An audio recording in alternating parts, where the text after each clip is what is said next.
শিলিগুড়িতে দুঃসাহসিক চুরির ঘটনা।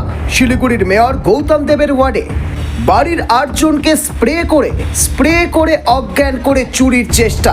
ঘরে থাকা একজন টের পেয়ে যাওয়ায় পালিয়ে যায় চোরের দল। যদিও যাওয়ার আগে বাড়ির সামনে থাকা দোকানের থেকে নগদ ১২,০০০ টাকা নিয়ে চম্পট দেয় চোরের দল।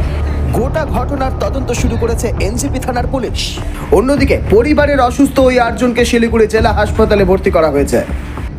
আমাদেরকে 4টার সময় ফোন আসলো যে এরকম চোর এসে, তো পরে ওনারা বলল যে যিনি একজন টের পেয়েছে, বাকি সবাই বেহোশ, বাইরের থেকে ছিটকানি আটকাইছে, মেন গ্রিল দুটো তালা ভেঙে মেন গেট ভেঙে তখন একজন টের পাইছে, চিল্লাচিল্লি করছে, তখন বাকি সবাই পালাইছে, বাইরের থেকে ছিটকানি আটকাই দিচ্ছে আবার দরজা, ওই জন্য ওনারা পালাই গেছে। আর এনারা কেউ ধরতে পারি না। আর বাকি যারা বাড়ির সদস্য ছিল ওনারা উঠে যে যাবে সবাই বেহোশ, মানে উঠলে মাথা চক্কর দিয়ে দিচ্ছে, ওনার প্রত্যেককে মানে স্প্রে করছে।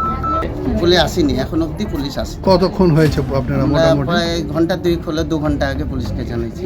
গণেশ সরকার।